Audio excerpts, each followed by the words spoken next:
Alrighty. Let's get started here. Okay. Good morning and happy Sabbath, everybody. It is a real pleasure to see everyone here. It is an absolute pleasure, and I'm really glad to be here. This is going to be a fantastically interesting and very important subject to look at. So please, really take a look at this. I hope that you guys really get involved because this is just so very important. But before we get started, I do want to say I am the King's Bard. It is wonderful to see you guys again. You can see me if you're new here. Welcome. If it's your first time, I am on Facebook and on YouTube. If you're watching on Twitch, I am also there as well. And I do these live streams every week. I do actually 4 times a week now. 3 times on Saturdays, on Sabbaths, at 10 o'clock like now for our Sacred History, at 11:15 for our Bible study, and at 12:30-ish or so for our Bardic sessions. So that's poetry and songs and music and such. And then on top of that, on Mondays, we also have our natural remedies, which, by the way, is very relevant for today's Sacred History. And that's on Mondays, that's 7 o'clock p.m. Pacific Standard Time. All the times are Pacific Standard Time. And, of course, everything on that's given is recorded on my YouTube channel and on my Facebook page. This stuff is... I really want to get it out there. I hope that you guys are really able to enjoy it and that sort of a thing. So, that being said, I really don't want to get too much more into channel maintenance and things like that. I do want to say, if you're new, subscribe to the channel. If you're on YouTube, like the video, share it, get it out there. If you're on Facebook, share the video, like it as well, and like my Facebook page. Once again, that is the King's Bard. So yes, thank you very much, everyone, once again, for being here. Now, that being said, we're going to go ahead and get started here. And of course, we never get started on this with anything without first opening up for a word of prayer. And so we are going to do precisely that. So let's go ahead and bow our heads, and we will dive right on in to the history of herbal medicine. So let's bow our heads. Dear Heavenly Father, thank you so much for everything that you have done, for another day, for a Sabbath day, Lord, that you have given us. It's such a wonderful privilege. Thank you so very much. I just ask that you would please be with us. Please fill us with your Spirit. Anoint us with your grace. And Lord, above all else, I ask that Jesus would be lifted up. Please, Lord, I ask that you would bring people who would need to hear. And I ask that you would... I know, Lord, that the topics for today are especially... How shall I say this? They're especially important. And so I just ask that you would please bring people here. The devil has really been attacking me this week, and I know that I'm sure that he is attacking others. And so I would ask that you would bring those who need to hear it, and that you would send this far and wide. Thank you so much again for everything you have done. In the name of Jesus Christ, we pray and ask all these things, and thank you. Amen. Alrighty. Good morning once again, everybody. It is, welcome to Sacred History, and we are going to be looking today at the history of herbal medicine, or more accurately, the history of medicine in general from the perspective of someone who really looks at herbal medicine more than anything else. Now, the bulk of my information is going to be coming from this book called Green Pharmacy. This is probably the single best book you could ever get on the history of medicine. It's by Barbara Griggs. It's a fantastic book. It actually happens to be a textbook for one of my classes at that I'm attending at the moment for herbalism. And oh man, let me tell you, I read this book so fast. I think this was the first book I picked up because I'm a history buff. I love history. And I wanted to really, I really wanted to find out the different things in history. And so, yeah, I really, really like it. And so I'm really, this book was probably the first thing that I picked up from all the textbooks that I had. So, it's actually quite interesting. And oh man, I probably finished it in 2 days because it's just, oh my goodness, it's amazing.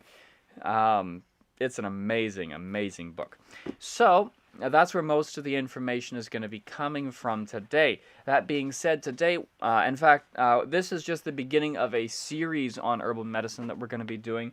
With right now, what we're going to be having is an overview, a summary of everything that happened in history for herbal medicine, basically from around the time of, well, from the Greeks all the way up to the modern era. So it's really important that we understand that. Now, this book, mind you, the last edition for this book, I think, was published in the 90s. So it doesn't have the past 20 years or so, the past 30 years or so. Yeah, I think it's the past, I think it was in the late 90s, like 97, 98, sometime around there when it was last published. Actually, I can find that right now.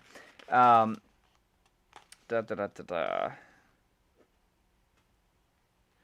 Yes, I believe it was, yeah, 97 was when it was last published. So, or when the last edition was put out. So there's a lot of information here that's a little, or a lot of information out there that's a little out of, or that's a little, or that is not in this book, but I know enough about modern medicine and the philosophies of modern medicine to really kind of, and how that's adapting and changing over the past 20 years or so, that I'm going to be able to kind of fill in the gaps of this that this particular study does. Now, something that we often do in Western culture especially is we tend to forget just how long or how deeply culture affects us, especially here in America.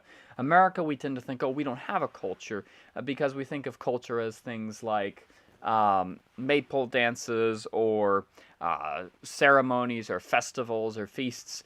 We don't really have those. I mean, we do have holidays, like 4th of July, things like that. But, we don't often think of ourselves as having culture, and that just plain isn't the case. We have culture. We have a culture. And our culture doesn't just extend back to America. Our culture actually extends all the way back to the very beginnings of the Roman Empire, the Greek empires. So our history as far back as time immemorial has affected us today. And really, bottom line, you've got to really understand history. If you want to understand things today, you got to understand things in the past. Any historian would agree with me on that. Now, so that being said, we're going to go ahead and dive right on in. Now, to understand, just to kind of get a thing, from pretty much, well, all the way up until, now, I don't know too much about empires before the Greek Empire or in regards to medicine, and the book doesn't really cover a whole lot of that, but the period that we're going to look at, before then, you can go all the way back to just after the flood, right? You have the Sumerians, you have the Akkadians, you have all those folks in the Fertile Crescent, in the Mesopotamian area, and in the Levant and such, and you can find records of all sorts of different kinds of natural medicines. They didn't have synthetic medicines in those days, of course, and they didn't have complicated medicines either. Typically what they used were herbs and water treatments. That was pretty much the extent of what was used. You can find his hydrotherapy records as far back as the Sumerians, and probably the first most extensive medical texts that we have are Egyptian medical texts, where they outlined certain diseases like diabetes and cancer, especially. They were the first ones to diagnose and describe medically cancer, as well as to treat it. Interestingly enough, lettuce, modern day lettuce, the stuff that we use, was actually first cultivated in Egypt, not as a food source at all, not even for its leaves. lettuce was originally cultivated for its seeds, which the Egyptians believed to be a cancer treatment. So it's very interesting. A lot of things that we don't, a lot of the things that we describe today, a lot of our medicine, a lot of our things really had its roots right there in Egypt, or at least a lot of our initial culture really came out of Egypt. It was really interesting.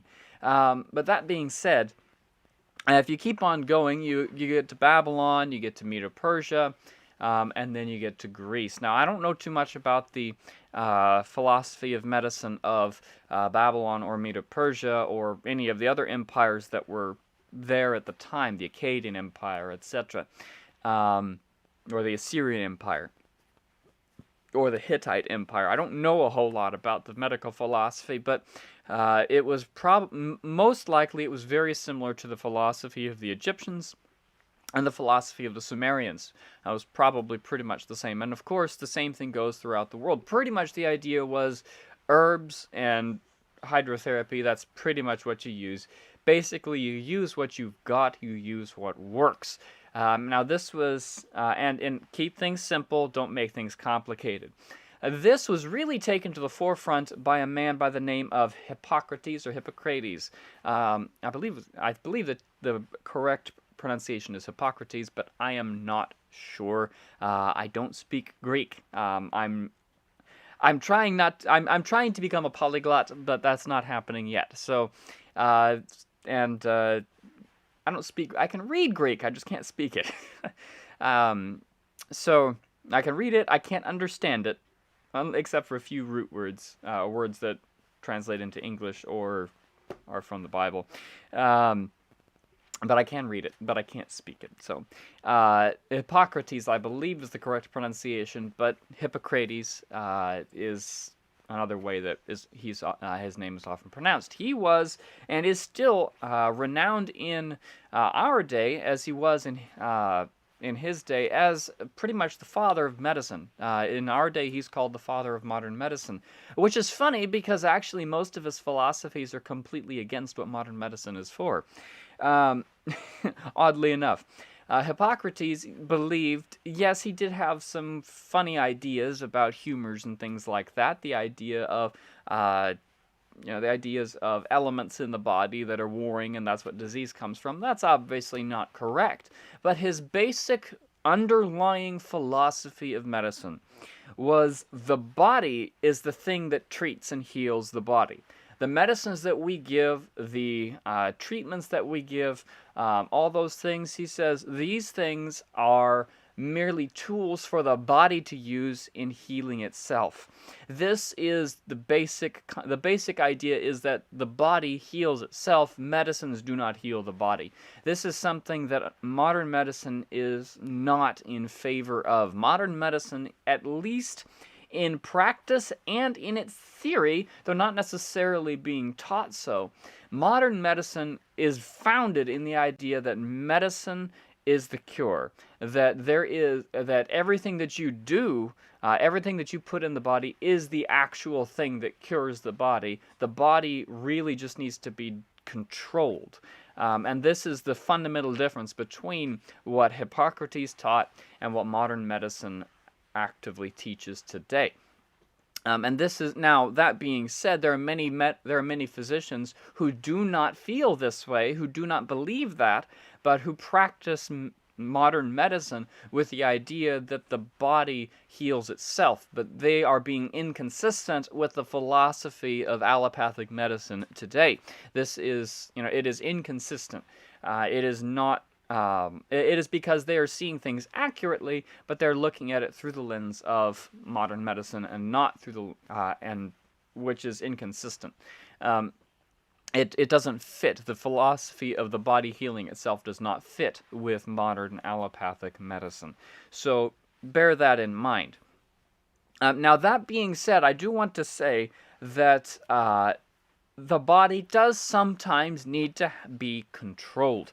There are things where you do need to sometimes manipulate the body to get it to do what it needs to do. Sometimes the body behaves weirdly, or sometimes it does things that aren't necessarily the things that you want it to do.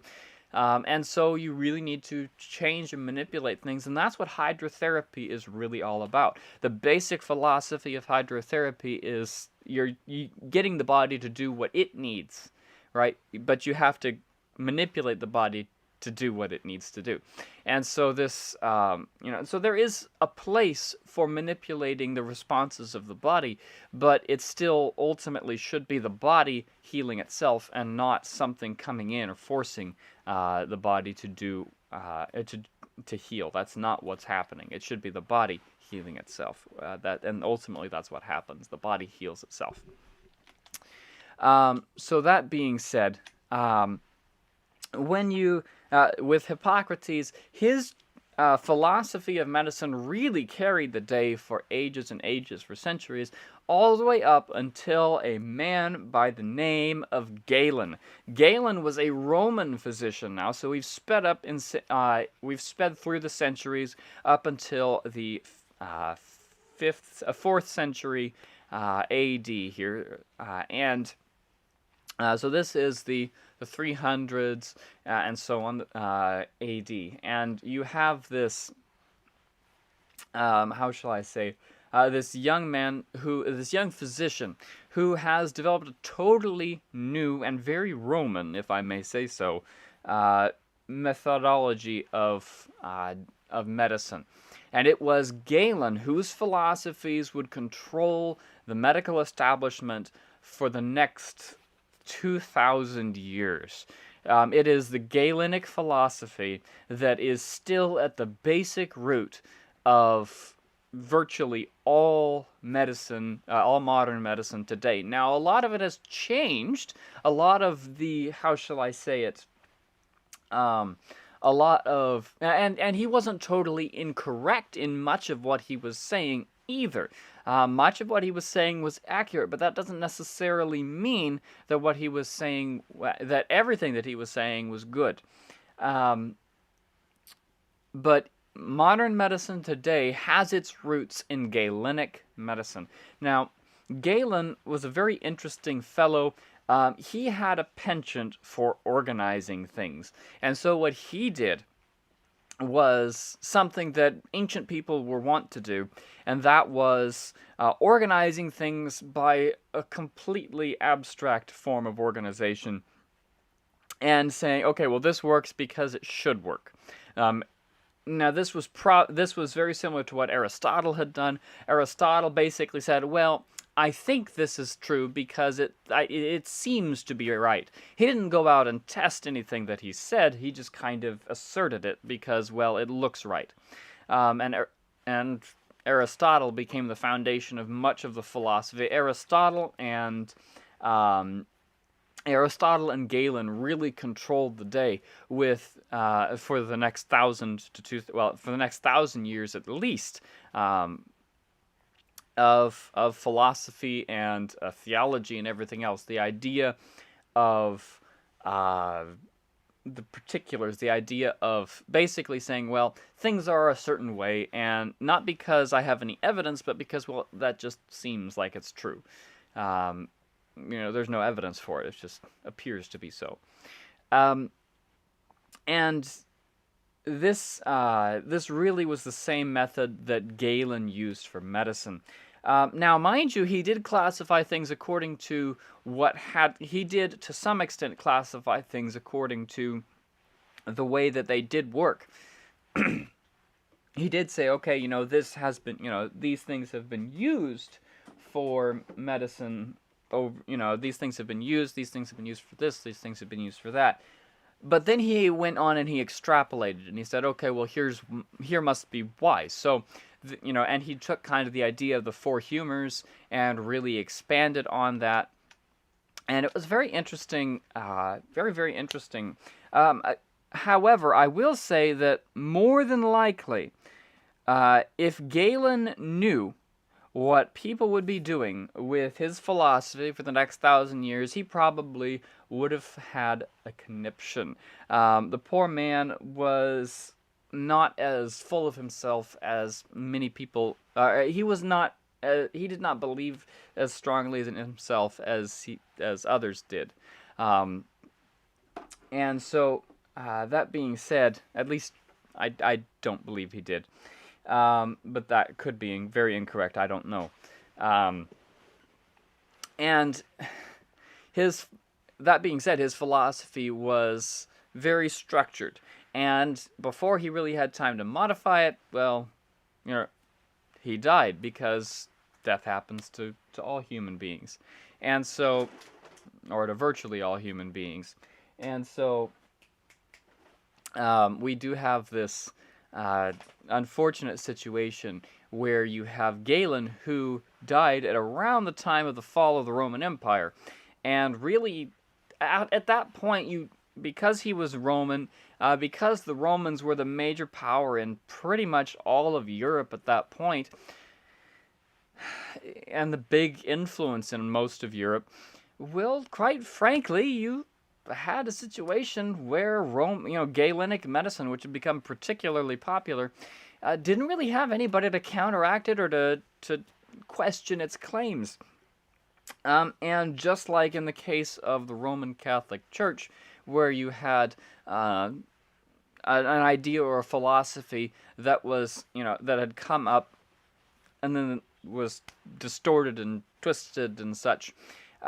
Very much so, you ended up having the same situation with Galenic medicine, to where Galen's ideas and structures and categorizations of diseases and herbs and other treatments were really the dominant theory of the day. Not because there was any particular benefit to them more than any other system of medicine that had ever been, but quite simply because nobody ever thought to question it, or those who questioned it were quickly silenced. That being said, though, there was one particular group of people that were very, very consistent in their herbs and in their medicine, and very, very consistent with the Hippocratical, the Hippocrates philosophy of looking at things from the point of view of the body healing itself, and saying, okay, well, this, this combination of things works here, but let's keep things simple.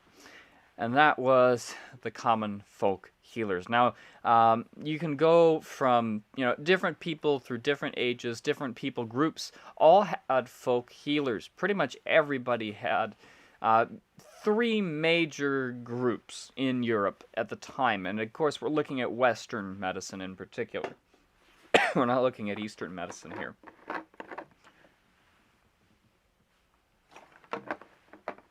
Now, when it came to Europe, there were pretty much three groups in medicine. First of all, you had the physicians. These were the people who stuck fast to Galen. They adhered to their theories, to their beliefs, not because they had any real evidence, but because, well, it should work. These were the people who would concoct extremely complicated and expensive formulas, not necessarily with hundreds of ingredients, but certainly with dozens. And these were ingredients usually that were difficult to find because, well, you needed to make money, right? These were also the people who would do bleeding, who would do leeching and things like that, although leeching was not really the major way of bleeding. Usually it was with a lancet. They would just cut open an artery or a vein or something like that and have you bleed for a little while, and then they would stitch it up or bandage it up, and then you were free to go. This was something that was thought to be very good because, well, according to the theory of, according to Galen, well, you needed to balance the humors, and one of the humors was blood, the sanguine humor, and so, yes, you needed to do that. So, in order to balance things out, you needed to remove a certain amount of blood. This was from Galen's philosophy. They didn't have evidence that it worked. They just said, okay, well, it must work because Galen is right. They didn't really question things. It's very interesting, actually. in that regard. Then you had another group. These were the apothecaries. Now, these people, they didn't really do bleedings. Um, they didn't do leeching or bleeding as much. But one of the things that they did was, now these people, they concocted the most obnoxious and atrocious, the most noxious, not obnoxious, the most noxious and really foul concoctions um, that contain sometimes 50 or 60, maybe even 100 different ingredients, some of which were extremely questionable. Everything from toads and everything else to, yes, to herbs, but also to, a paw, the left hind paw of a hare or something like that. These were very, very, there wasn't, a lot of it was very superstitious. A lot of it was, this is where most of the folk medicine, gets its bad rap from, because apothecaries were not actually folk healers. Apothecaries did use herbal medicine, and they did, but their herbal medicine was extremely complicated. There were tons and tons and tons of ingredients. Often you would just have kind of this one pot, much like the peasants themselves who would eat this. They would have a porridge or something that was just sitting over the fire, brewing for goodness, months at a time, and they would just periodically throw in new things and take things out. And so there was just this perpetual fermentation going on in the homes of the peasants. And, well, the same thing happened in the apothecaries' homes. They would have the apothecaries' businesses. They would have this one, these several concoctions that they had that they would just periodically keep throwing things into, and to refresh it or whatever so-called ingredient, whatever excuse they came up with. And then they would just periodically dose this out to people. Of course, they probably did have some effect, because when you throw in 50 herbs and some other things into a concoction, it's going to do something. Of course, what it does is totally up to question, right? However, there was a third group. Yes, you did have the physicians who were very, very, very rigid in what they advocated. You had the apothecaries who threw all the herbs in because they really wanted to make money and made things complicated and seem all that, whatever.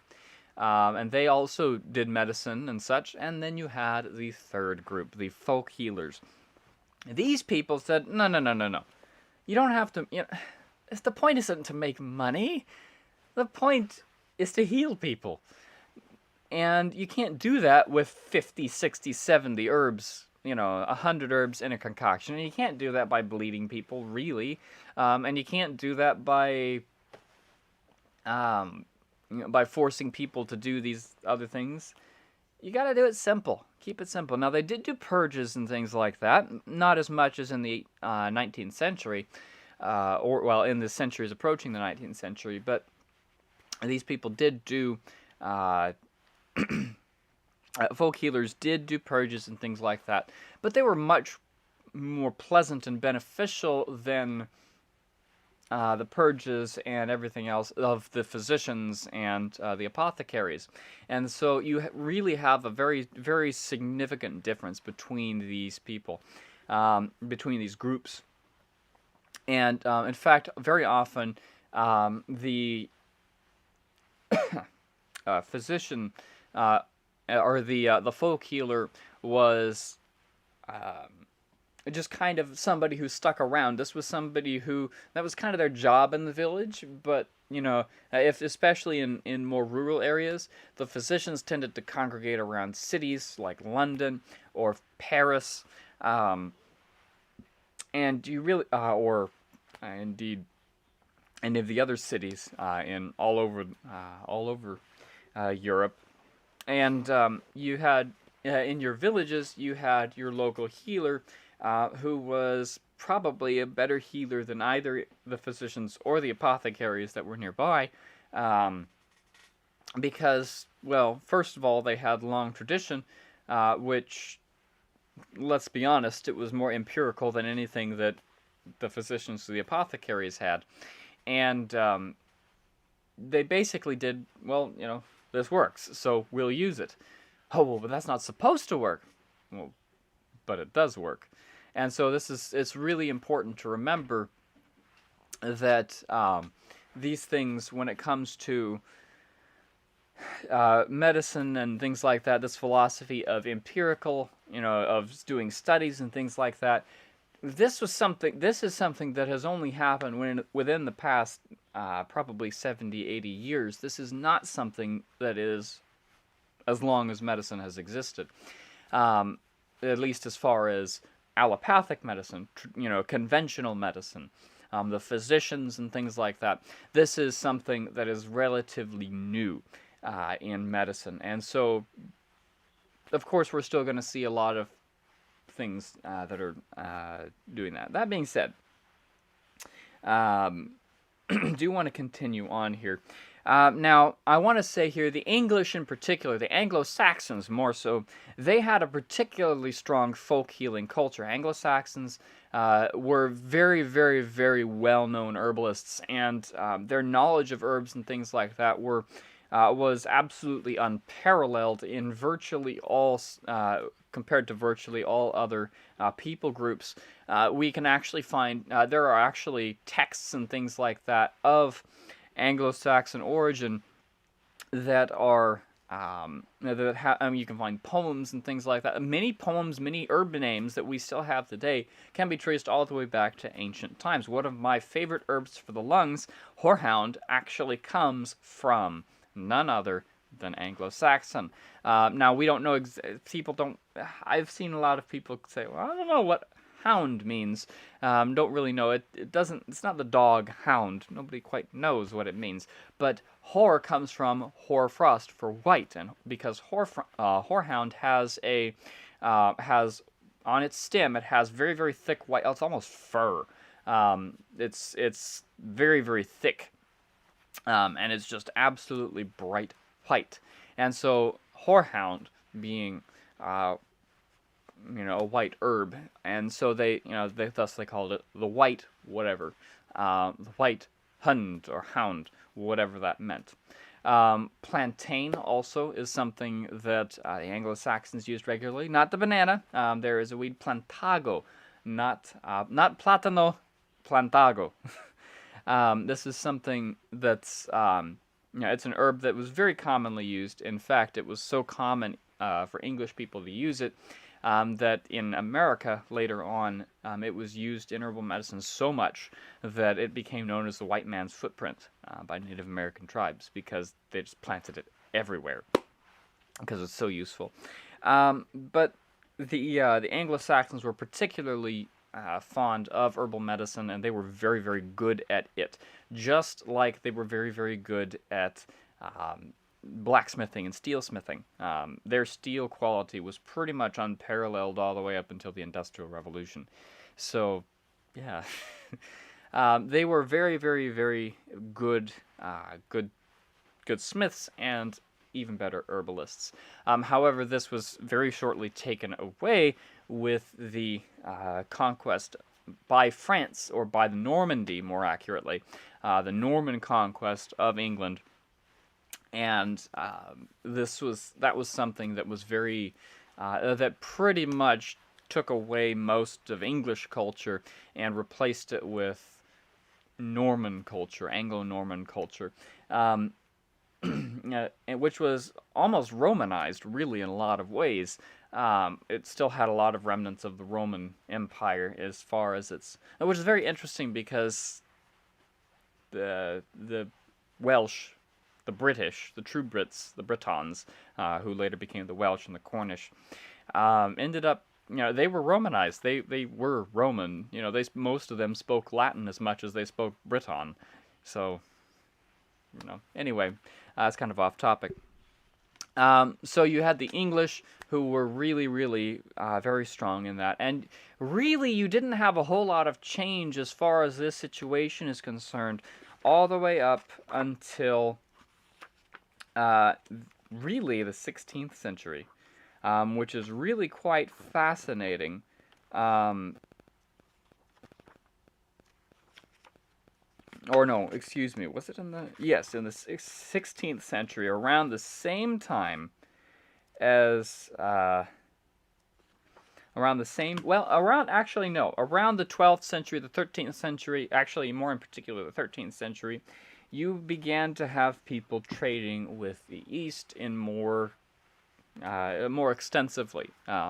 You had the Arabic world that was coming in really into its golden era, and their medicine was much more like Hippocratic medicine than Galenic medicine. And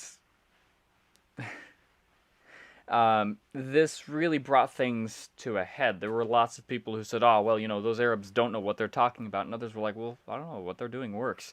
So we should, kind of use this. There was also a lot of people trying to say, okay, well, these new herbs that we never really saw before, how do we, we're going to try, they tried to categorize it, categorize the new herbs, that, the new remedies and such.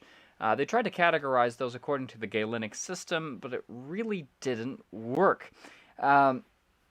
Because, well, Galen didn't know about those herbs, so he hadn't classified them. And so the Galenic physicians didn't really know what to do. The folk healers, of course, just kept on doing whatever they did. And, of course, the apothecaries and the Galenic physicians said, oh, well, these are exotic herbs and exotic treatments. You know what? They take more money to put in, so that means that we're going to then make more money off them because we can charge more for them. And so they started using Arabic herbs and Arabic treatments and things like that, as well as their own systems of treatments. And it was really interesting to see, once again, if you really want to know in a lot of detail before the series that we're going to go into, get this book, Green Pharmacy by Barbara Griggs. Really fantastic book. Most of the information that I'm going to give you about herbal medicine in particular, not about hydrotherapy, but about herbal medicine, comes from this book. Hydrotherapy, you're going to look at Rational Hydrotherapy by Dr. Kellogg. He covers the history of that quite extensively. And hydrotherapy was in use as well, not just herbs. Hydrotherapy was in use among the rural tribes or the rural people groups in England as late as, regularly, just as a folk remedy, as late as the 1700s. A lot of them are really good. And so it's really interesting.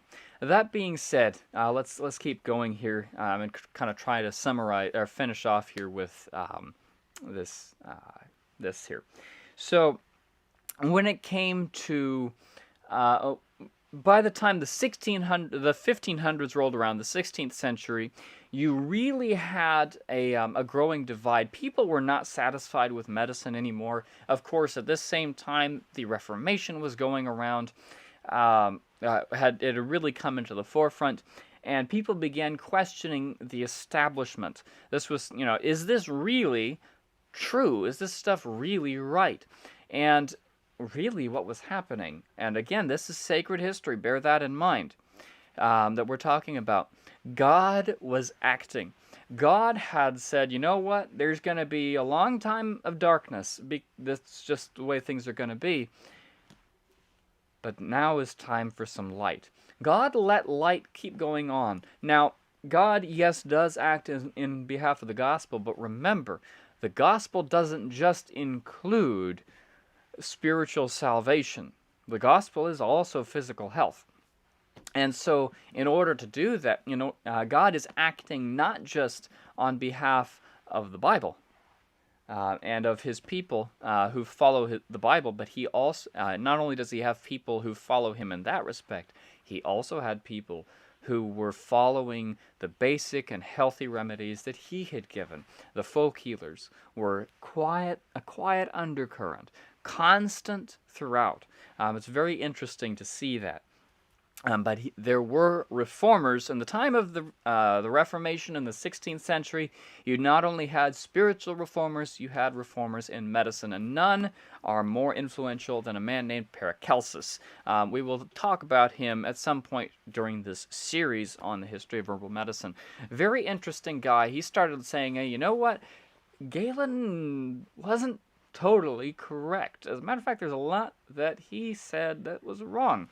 Now, not all of what Paracelsus said was accurate. He was an alchemist, and he said some things and advocated uses of mineral medicines, which, not great.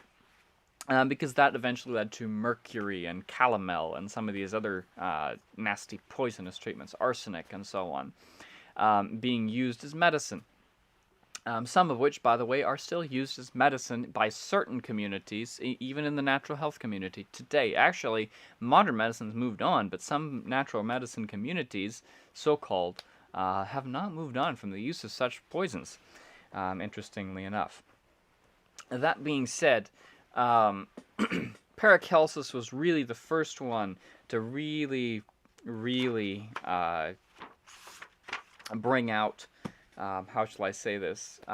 He was the first one really to bring out, or to question openly Galen and the physicians. And this, of course, earned him no small level of scorn. But others began to follow. There was a huge, this really, just like the Reformation, one person really stands up and says, hey, we had a problem here. This isn't consistent with this. In the case of the Bible, it was Martin Luther. He said, look, what the church is teaching isn't what the Bible teaches. Sorry. What the church is teaching isn't what the Bible teaches. And with Paracelsus, he said, herbs, those things that you're saying, they don't work. What you're saying, it doesn't work. Now, he didn't quite go to the, how shall I say it? He didn't quite go to the folk healers. He didn't quite do that, which is very unfortunate, because if he had, there would have been things would have been a whole lot better. But nevertheless, he realized, hey, you know what? There's something that needs to change. A lot of what he said, again, was not accurate, but he did have hey, we need to look at things and see if it actually works first. He did have that down. Over time, others began to rise up. You had, especially in the late 16th century and the early 17th century, you had people really coming out. In fact, in the 17th century in England, Henry VIII and Elizabeth I, both monarchs of England, really, not only did they advocate for Protestantism, or at least some form of Protestantism, although Henry VIII wasn't really as much as Elizabeth I. But Henry VIII and Elizabeth, both of them, really had a fondness for herbal medicine, and more specifically for folk healers. They said, you know what? Especially Elizabeth. There was one case where a woman, a folk healer of her village, was being basically sued. Not quite that, but basically they were saying, hey, look, she's doing something illegal. She's practicing medicine. She's not a physician. She was never trained as a physician. To which Elizabeth basically responded, well, if you really want to pursue this, I might make you guys illegal, you physicians. So, that's not quite the way that she said it, but that was the ultimate message of it. Basically, you watch out. I'm defending these people. These people are doing much better work than you guys are doing, and if you're not careful, I'll go after you. And that, of course, the physicians didn't want that, and so they kind of moved on. They just let it go. And the same thing really had happened with Henry VIII as well. There was just a general attitude of, you know what? Folk medicine's a whole lot better. As a matter of fact, when they got sick, Henry VIII turned to folk healers before he turned to his physicians in some cases, which is really quite fascinating considering that the monarchs really, in fact, he chose folk healers, I believe he chose folk healers for his own personal physicians, which is really something. And, ultimately in England, you had something called the Quack's Charter, which basically said, look, if you're a folk healer, you can practice medicine. Just do it. You won't be, you can practice medicine as a folk healer. You can't be prosecuted. And this, of course, earned the disrespect and the ire of the established physician community. Thus, they named it the Quacks Charter. But, that is more to do with politics and power than it is with actual quality of medicine. And this philosophy really, again, carried down all the way up until the 19th century. Now, don't really have time to get into detail exactly, but in the 19th century, in the 1800s, things really came to a head. You had the folk healers, the herbalists on one side, especially Thomsonian medicine and homeopathy and things like that, which homeopathy was better than virtually all the systems of medicine, herbal or otherwise. As far as the kind of medicine it practiced, it was, how shall I say it, it was less unpleasant than the rest of, they didn't rely on purges and blisterings and everything else, or sweating or things like that, very unpleasant types of things to do their work. They simply said, okay, let's, try and get the body to do what it needs to do. You also had hydrotherapy coming into play as a huge thing at this time. Hydrotherapy became really, really, really popular in the 19th century. Ridiculously popular with a few empiric hydropathic practitioners out there, especially what's his name? Winternitz and Kellogg, and also the first one really to do it was not Winternitz. Oh goodness, what's Priesnitz? Or Prieschnitz. I'm not sure exactly how you pronounce it, but so you had these people who pushed hydrotherapy, who were really advocating for it. And in the 20th century, really things started to die down for herbal medicine, at least in America. Herbal medicine was, in America in particular, herbal medicine was really attacked by the medical establishment and was really put down because, well, the herbal medicine community didn't make money. And that's really the bottom line. If your goal is to heal people, you won't make much money. If your goal is to make money, you won't do a whole lot of healing people. And so, yeah, the philosophy of the American Medical Association, at least as far as its philosophy of practice goes, is pure commercialism. That doesn't necessarily mean that that's the philosophy of the individual physicians. The system is flawed. The individuals may not necessarily be as flawed as others. Right? There are good American Medical Association, AMA physicians out there. There are plenty of them who do follow, to the best of their ability, proper medicine.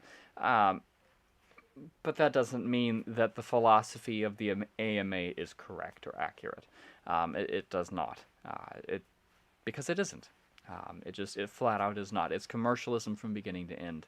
And to quote somebody who saw things clearly at the beginning of the American Medical Association, because he recognized that, well, quite frankly, it's just simply the same spirit that's advocated all of medicine, all of physician medicine for ages past. And Galenic medicine is still the foundation of modern medicine today. Now, again, a lot of it is, how shall I say this? A lot of it has changed. It's not totally the foundation of Galenic medicine is not really the foundation of, is not completely the foundation. There's other parts of it too.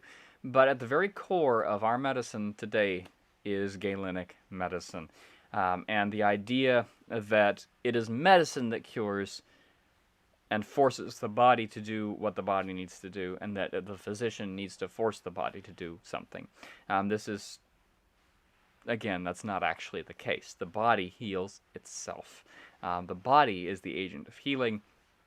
And yes, sometimes you do need to stimulate the body to do what it needs to do. But ultimately, Hippocrates, who was the ancestor of all medicine, the father of all medicine, of modern medicine, and the father especially of herbal medicine, really, ultimately, he was correct, even at least in the basic tenet of his philosophy, which was that the body heals itself and that you need to facilitate the body's self-healing. And that's really ultimately where things stand. And God led through it all. You had people who were, trying to keep things in the darkness, but in spite of that, things really came to a forefront. Now, this is gonna be a series that we're doing as we've come to a close on this summary. This is going to be a series, so please do continue to come on out if you want to know more about herbal medicine, about the history of natural medicine and such. Then please do come on out next week, same time, 10 o'clock, 10 o'clock a.m. Pacific Standard Time. Please do come check us out. We will be beginning looking at medicine. We're really going to start looking at that sort of a thing. Is really, really important for us to recognize that and for us to know where things came from and to know what we need to do about it. So please do come check us out every week, Saturdays at 10 o'clock a.m. Pacific Standard Time for our Sacred History. For the next few weeks, we're going to be going over herbal medicine and natural medicine. So that being said, it is 10:54. We do have a meeting at 11:15, so I do want to cut off before then. So that's our Bible study. So that being said, are there any questions at all?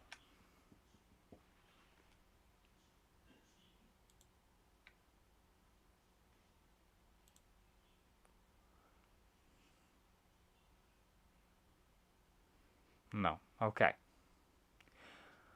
Alrighty, in that case, we're going to go ahead and close on out. If you're watching this via the recorded video, you have a question for me, then please leave it in the comments down below. And if you're new here, once again, welcome. Hope to see you soon. Like the video. If you're on Facebook, then like the page as well. If you're on YouTube, subscribe to the channel, hit that notification bell. Thank you very much once again, everybody, for being here.